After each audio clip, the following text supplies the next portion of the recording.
మీరు అంటున్న దాన్ని బట్టి, లావణ్య గారు చెప్తున్న దాన్ని బట్టి ఇక్కడ పోలీసులు తప్పు చేశారంటున్నారు. అంటే మీ దగ్గర ఏమీ లేకపోయినా మిమ్మల్ని తీసుకెళ్లి రిమాండ్లో ఉంచారు. ఇప్పుడు రెండో విషయం బయటకు వస్తున్నది ఇప్పుడు ఏంటంటే, అగైన్ వీఆర్ నాట్ ఇంటర్వ్యూనింగ్ అండి. మీ రిలేషన్షిప్ విత్ రాజ్ తరుణ్ గారు is your own, that will settle in the court of law. Okay, why did Preeti and Uday ఈ మధ్య కాలంలో బయటకు వచ్చి ప్రీతి అండ్ ఉదయ్ మీరు డ్రగ్స్ ఇచ్చారు బలవంతంగా అని చెప్పి, ఇన్ని రోజులు వాళ్ళు భయభ్రాంతులకు గురై చెప్పలేకపోయామని చెప్పి మీరు బలవంతంగా డ్రగ్స్ ఇస్తూ పోయారని చెప్పారు. ఆ తర్వాత మీరు కూడా, మీకు ప్రీతి ఎప్పటి నుంచి చెప్పండి తెలుసు, ఫస్ట్ చెప్పండి. మ్యామ్ నాకు ప్రీతి ఫస్ట్ టైం మా ఇంటికి వచ్చినప్పటికి రాజ్ తరుణ్ బర్త్డే ఆ టైంకి వచ్చారు మ్యామ్. ఏ ఇయర్ నుంచి తెలుసు? 2022 లోంచి. ఓకే, 22లో. సో May 11, 2022 నుంచి December 15వ తారీఖు 2022, ఈ 6 నెలల్లో ఒక 5-6 టైమ్స్ అండి అంతే పరిచయం. అండ్ డ్రగ్స్ ఇవ్వలేదు, డ్రగ్స్ ఆమె నోట్లో పెట్టలేదు, అదంతా చాలా పచ్చి అబద్ధం మ్యామ్. అండ్ 1.5 year ఇప్పుడు మరి ఇదే అండ్ డిసెంబర్ తర్వాత నుంచి ఇప్పటి వరకు మళ్ళీ నేను ప్రీతిని కలవలేదు మ్యామ్. కానీ ప్రీతి చెప్పడం, మీరు ప్రీతితో పాటు ఇంకొంతమంది భారతీయులు కూడా ఉన్నారు, మీరు రెగ్యులర్గా కంపెనీ కోసం డ్రగ్స్ ఎంటర్టైన్ చేసేవారని, ఇదంతా ఇప్పుడు ఇంత రచ్చవడానికి కారణం కూడా లావణ్య, మిమ్మల్ని మేము గుచ్చి కార్నర్ చేయట్లేదండి, ఎందుకంటే చట్ట పరిధిలోనే చట్టం తీర్చుకుంటుంది. నేను బయటకు వచ్చింది నేను ఇదంతా నిరూపించుకోవడానికి. నాకు 32 years మ్యామ్. నేను అందరూ విల్లా కోసం అంటారు, డబ్బుల కోసం అంటారు. పోనీ ఇదే చేయడానికి నాకు 10 సంవత్సరాలు పట్టదు మ్యామ్. 10 సంవత్సరాలు నేను ఒక అబ్బాయి పైన పెట్టుకొని ఇంత చేయడానికి కూడా వద్దు మ్యామ్. నేను మొన్నటి వరకు కూడా నా రాజ్ కావాలని అన్నాను. నేను ఈ రోజు నాకు రాజు వద్దు అనడానికి కూడా శేఖర్ భాషనే మ్యామ్ కారణం. నేను పర్సనల్ గా మాట్లాడుకున్న ఒక రికార్డింగ్ నేను తిట్టుకున్నాను మ్యామ్, తిట్టలేదని నేను అన్నాను. అమ్మా ఒకటే తల్లి లావణ్య, మీ దగ్గర ఏ రికార్డింగ్స్ ఉన్నా మనం ఇవాళ let us make this different ఈ కాన్వర్సేషన్, ఎందుకంటే రచ్చ అయిపోయిందమ్మా. చేతులెత్తి జోడిస్తాను, నిజంగా ఇది క్లియర్ అవ్వాలి ప్లీజ్. అండ్ నేను తప్పు చేశాను, ఈ అమ్మాయిలో తప్పు ఉంది అన్నప్పుడు నన్ను మీరు ఏ శిక్ష వేసినా నేను తీసుకుంటాను, బట్ క్లియర్ చేయండి మ్యామ్. అది కాదు, అదే చెప్తున్నాను. ఏంటంటే ఈ రికార్డింగ్లు కాదమ్మా, రికార్డింగ్లు పంపించడం, శేఖర్ భాషకి గతంలో ఉండే అమ్మాయిలతో ఉండే ఫోటోలు పంపించడం, ఇవి మీరు చేశారు. అయితే ఇది లాగడం ద్వారా ఏం జరుగుతుంది అంటారు? What are you going to prove? నాకు విక్టిమ్స్ నాకు చేస్తున్నారండి. నాకు శేఖర్ భాష పైన 1% కూడా ఇంట్రెస్ట్ లేదండి. నాకు సపోర్ట్ చేస్తున్న చిట్టిబాబు సార్ని నేను కాంటాక్ట్ అవ్వడానికి కూడా నాకు నంబర్ దొరకడమో లేకపోతే అది కూడా అవ్వలేదండి. నేను శేఖర్ భాష పైన ఎందుకు చేస్తాను? నాకు విక్టిమ్స్ అక్క అని నాకు అప్రోచ్ అవ్వడం జరుగుతుంది. దీపా వాళ్ళ బ్రదర్ కూడా చనిపోయిందండి, వాళ్ళ సిస్టర్, వాళ్ళు నాకు అప్రోచ్ అవుతున్నారండి. నేను ఏది కూడా నా సైడ్ నుంచి నేను చేయలేదు. అయితే ఇప్పుడు ఒక్క విషయం చెప్పండి, మీరు మస్తాన్ సాయి మీద కేసు పెట్టారా? అవునండి, పెట్టాను. మస్తాన్ సాయి మీద కేసు పెట్టే టైంకి మీరు రాజ్ తరుణ్ విడిపోయినా కూడా, అంటే విడిపోయిన టైంలోనో లేకపోతే మీకు వేరే రిలేషన్షిప్ ఉందనో ఒక ఆరోపణ వినిపిస్తుంది అప్పటికే. కాబట్టి అంటే ఇక్కడ ఎందుకు అడుగుతున్నా, ఇది కూడా అంటే నన్ను సెక్షువల్ అసాల్ట్ చేశాడు. మస్తాన్ సాయి పైన కేసు నేను ఎప్పటికీ వెనక్కి తీసుకోను, బట్ తీసుకుందామని అనుకున్నాను ఒక పాయింట్ లో. ఎందుకంటే నాకు రాజ్ తరుణ్ కి థ్రెట్ ఉండింది.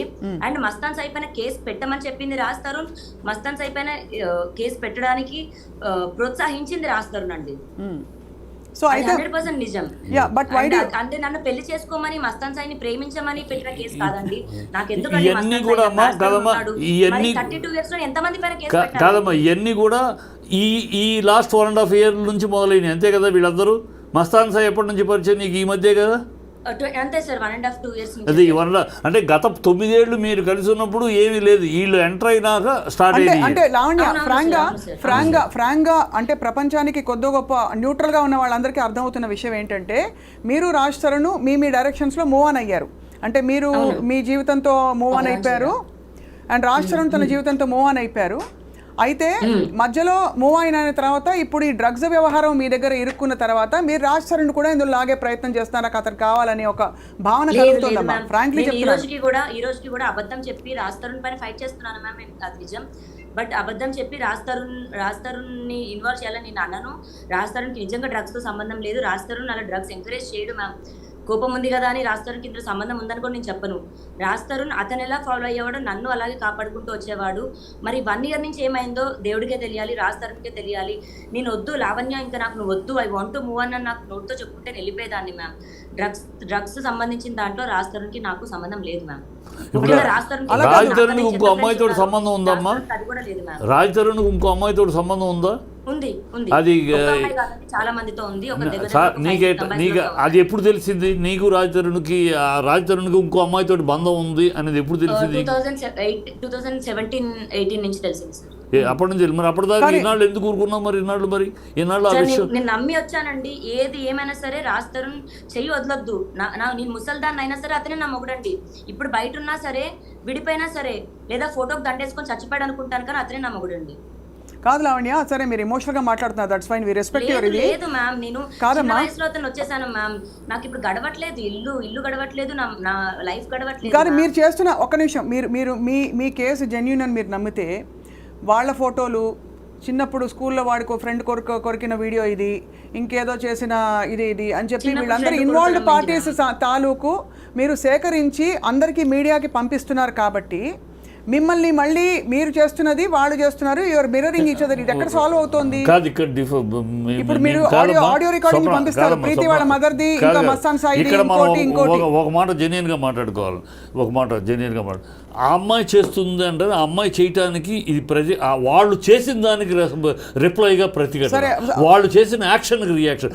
ముందు స్టార్ట్ చేసింది ఈ అమ్మాయి చేయాలి, నాకు తెలిసి ఈ అమ్మాయి ముందు వీడియో రిలీజ్ చేయాలి. వాళ్ళు వీడియో రిలీజ్ చేసి ఎప్పుడైతే ఈ అమ్మాయిని బదనాం చేయాలని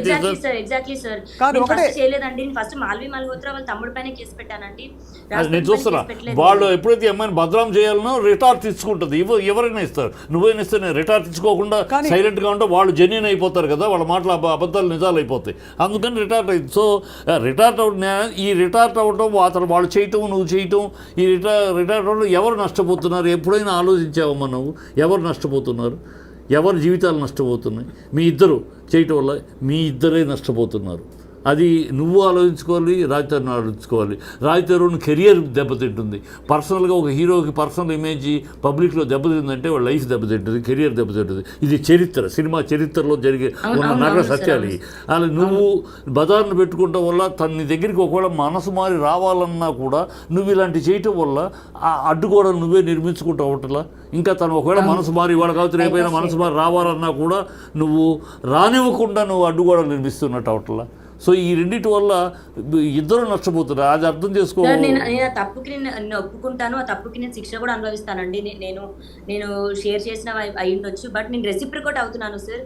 నేను రాష్ట్రానికి నెగిటివ్ అవ్వాలని చేయట్లేదు. శేఖర్ భాష, నేను ఒక ఆడదాన్ని అంటే శేఖర్ భాష నన్ను వచ్చి నాకు పిల్లలు పుట్టరు అని మాట్లాడుతూ నా పర్సనల్ వ్యక్తిగతంగా మాట్లాడుతున్నాడు. రాస్తారని మాట్లాడమనండి సార్. అతను ఎక్కడో బయట కూర్చొని ఒక పెయిడ్ ఆర్టిస్ట్ ని పంపించి మాట్లాడుతున్నాడు సార్. అది ఎంత అవమానపరంగా అంటే మొన్న కూడా 3 days శేఖర్ భాష అనే వ్యక్తిని వాట్ యు సే 100% అతను కొట్టింది కూడా నేను I will endorse it, I will support it. అలాంటి మగవాడిని ఒక స్నేహితుడిగా ఉండి సమస్యను పరిష్కరించడానికి సహాయపడవలసిన వాడు విషం, ఇంకా వాళ్ళలో విషం నింపేవాడు వాడు స్నేహితుడు కాదు, ఫ్యామిలీ ఫ్రెండ్ కాదు. అలాంటి వాడిని ఏమి చెప్పినా దేంతో కొట్టినా తప్పు లేదు. What you did is 100% right as a woman. You have done it, I appreciate it, I support it. Lavanya ఇప్పుడు ఇంకా అర్థం కాని విషయం, మిమ్మల్ని why did the police suddenly take you into custody? అంత పరిధి ఉండే పోలీస్ అయితే, అంటే నిజంగా చెప్తున్నాను, అంత ఎవరినైనా ఎప్పుడైనా అలా ఎత్తుకెళ్ళిపోయి రిమాండ్లో పెట్టుకోవచ్చు అంటే అది కొంచెం అర్థం కావట్లేదు. మనం డీప్ గా మాట్లాడదాం మ్యామ్, ఈ కేసు గురించి ఒక్కసారి డీప్ గా మాట్లాడదాం మ్యామ్. చెప్పు. సో మ్యామ్ నేను మీకు ఒకసారి ఎఫ్ఐఆర్ కాపీ పంపిస్తాను, ఒకసారి ఎఫ్ఐఆర్ కాపీ చదువుతారా మ్యామ్ ప్లీజ్? మీరు ఒకసారి మా టీంకి పంపించండి, మీరు మా టీం నంబర్ ఉంది కదా. లావణ్య ఇప్పుడు ఒకటి చెప్పండి, ఇప్పుడు ప్రస్తుతం డ్రగ్స్ కేసు ఎక్కడి వరకు వచ్చిందండి? క్వాష్ చేసాము, నాకు అగేన్స్ట్ గా ఎవిడెన్సెస్ లేవండి, ఉండవు కూడా. నేను ఎప్పుడు ఆ పని చేయలేదు మ్యామ్. బట్ ఎందుకు మరి ఇంతమంది వాళ్ళ జీవితాలు కాదమ్మా, వాళ్ళ భవిష్యత్తులు మ్యామ్. డ్రగ్స్ అన్నది చాలా సెన్సిటివ్ అండ్ చాలా సీరియస్ ఒక ఇష్యూ అండి. ఇప్పుడు నేను ఒకరిని కత్తితో పొడిచాను, మర్డర్ కేసులోనే బయటకు వస్తున్నారు, కానీ ఎన్డీపీఎస్ యాక్ట్ లో రావట్లేదు మ్యామ్. కానీ అదే అడుగుతున్నాను, తర్వాత నాకు ఇంకా తెలిసాయండి. ఇప్పుడు ఉదయ్ కానీ ప్రీతి కానీ ఇంకోళ్ళు కానీ ఎందుకు మీకు అగేన్స్ట్గా ఇవాళ నిలబడి మీడియా ముఖం? ఎందుకంటే మీరు బలవంతంగా ఇచ్చినా వాళ్ళు ఎలా తీసుకున్నా వాళ్ళకి డ్రగ్స్ అలవాటు ఉందని మ్యామ్. నిజంగా అది జరగలేదు. నేను దేనికి కప్పిపుచ్చుకోవాలండి ప్లీజ్? మరి ప్రీతి వెళ్ళి కేసు పెట్టింది, మరి కేసు ఎందుకు తీసుకోలేదండి? ఎక్కడ తీసుకోలేదు? Police station, Narsingi police station లో కంప్లైంట్ ఇచ్చారు కదా ప్రీతి అండ్ ఉదయ్, కంప్లైంట్ తీసుకోలేదు మ్యామ్. పోలీసులు తీసుకోవాలి, రిజెక్ట్ చేశారు. రిజెక్ట్ చేశారు కంప్లైంట్ అంటే because there is not enough evidence అని ఫీల్ అయ్యారేమో. But it's not truth ma'am, it's not true.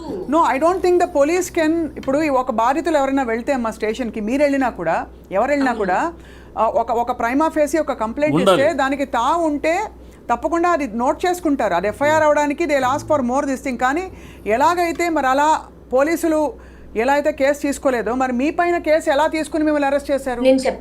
నేను చెప్తాను. ఇప్పుడు ఎగ్జాంపుల్ శేఖర్ భాష తీసుకుందామండి. శేఖర్ భాష చెయ్యిరిగిందని ఇప్పుడు ఏదైతే ఇలా కట్టుకొని వస్తున్నాడు, పచ్చి అబద్ధం. అతని పైన 4 వ్యక్తులు వచ్చారు, తర్వాత 3 అన్నాడు. అది అసలు జరగలేదండి. వాళ్ళ ఇంటి ఒకసారి ఏమో స్టూడియో దగ్గరకు వచ్చి కొట్టారంటాడు, ఒకసారి ఏమో వాళ్ళ ఇంటి దగ్గర కొట్టారంటాడు. కాంటినెంటల్ హాస్పిటల్ కూడా మేము కాల్ చేసి ఏంటి మీ హాస్పిటల్ ఫేక్ దీన్ని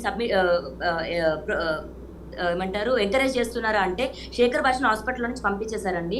అతని చేయికి ఏం డ్యామేజ్ అవ్వలేదు, అతన్ని కొట్టలేదు. అతను పిటిషన్ రాసిచ్చాడు, నేను పిటిషన్ రాసిచ్చాను. పోలీసులు ఎంక్వైరీకి వచ్చారు. బయటికి ఆంధ్రప్రభ ఆర్ జీ న్యూస్ వాళ్ళు కెమెరాస్ ఫుటేజ్ ఇవ్వకపోవడం కరెక్టే, కానీ పోలీసులకి ఇచ్చారు. పోలీసులు ఫుటేజ్ చూసిన తర్వాత నా కేసు తీసుకున్నారు మ్యామ్. అది ఓకేమ్మా, ఎఫ్ఐఆర్ అయింది. సరే ఓకేమ్మా, ఒక మాట సరేమ్మా, ఒక మాట. శేఖర్ భాష నీ లైఫ్లో ఒక నిమిషం అమ్మా, నేను అడిగేదానికి సమాధానం చెప్పు. నా రైట్ సైడ్ బ్రెస్ట్ మీద నేను మచ్చ చూపించలేను, రాడ్ తగిలింది మ్యామ్ నాకు. లావణ్య ఒక మాట అమ్మా, శేఖర్ భాష నీ లైఫ్లోకి ఎప్పుడు ఎంటర్ అయ్యారు మీ లైఫ్లోకి? ఎందుకంటే శేఖర్ భాష ఒక నిమిషం, let me finish the question. కాదు ఒక మాట, శేఖర్ భాష ఎంత దూరం మీ లైఫ్లోకి వచ్చాడంటే మీరు భార్యాభర్తలు మాట్లాడుకున్న మాటలు రికార్డ్ చేసే స్థాయికి వెళ్ళారు. రికార్డ్ చేసే స్థాయి అంత చనువు మీ ఇంట్లోకి ఇచ్చారు. అది నువ్వు ఇచ్చావా? Physical impossible sir, physical impossible. భార్యాభర్తల మాటలు శేఖర్ భాషకి ఎక్కడ ఎవరో పంపితేనే వస్తాయి కదా. ఎవరు పంపుతాడు? శేఖర్ ఎలా వస్తాడు అసలు పిక్చర్? అదే అడుగుతా, ఎలా వచ్చింది మీ ఇద్దరి మధ్య భార్యాభర్తల మధ్య తిట్లు? లావణ్య గారి దగ్గర కూడా చాలా మంది చాలా రికార్డింగ్స్ బయటకు వచ్చాయి. ఇప్పుడు ఎలా అయిపోయిందంటే లావణ్య చెప్పనా ఉన్నమాట, ఎవరైనా ఎవరితో అయినా ఫోన్ లో మాట్లాడాలంటే భయపడుతున్నారు. ఈ తంతంతా చూసాక ఎవరెక్కడ ఏం రికార్డ్ చేసి ఎక్కడ ట్విస్ట్ చేసి ఏం పెడతారని. నేను అడిగింది శేఖర్ భాష మీ లైఫ్లో ఎంటర్ అయింది ఎప్పుడు? అతనికి అంత చనువు ఎట్లా దొరికింది మీ ఇంట్లోకి? అది నీ వల్ల లేకపోతే? రాలేదండి, నేను అతని మొహం చూడలేదు, నేను బిగ్ ఎఫ్ఎం లో అతని వాయిస్ కూడా లేదు. అదృష్టశాంతం నేను శేఖర్ భాష మరి నాకు తెలిసినంత వరకు రాజధానికి కూడా ఫ్రెండ్ కాదండి. నేను రాజధాని ఫ్రెండ్స్ అందరూ కూడా సినిమా వాళ్ళు కానివ్వండి నాకు ఎంతో కొంత తెలుస్తుంది. శేఖర్ భాష మరి ఫస్ట్ ఈ ఎపిసోడ్స్ తర్వాత రాజధాని కలవడం జరిగింది అనుకుంటా. దాని తర్వాత రాజధాని ఆడియో ఇచ్చాడు. ఆడియోని పట్టుకొని ఒక దగ్గర అన్ని ఛానల్స్ ఇప్పుడు అతని పైన కంప్లైంట్ ఇచ్చినప్పుడు అతని వీడియోస్ ఇచ్చామండి. దగ్గర ఒక 220 సమ్ లింక్స్ ఇచ్చామండి. అన్ని లింక్స్ లో ఈ అమ్మ ఇది అని అంతా చిత్రీకరించి నన్ను నేను ఎంత కాదన్నా రాజధానితోనే ఉన్నానండి.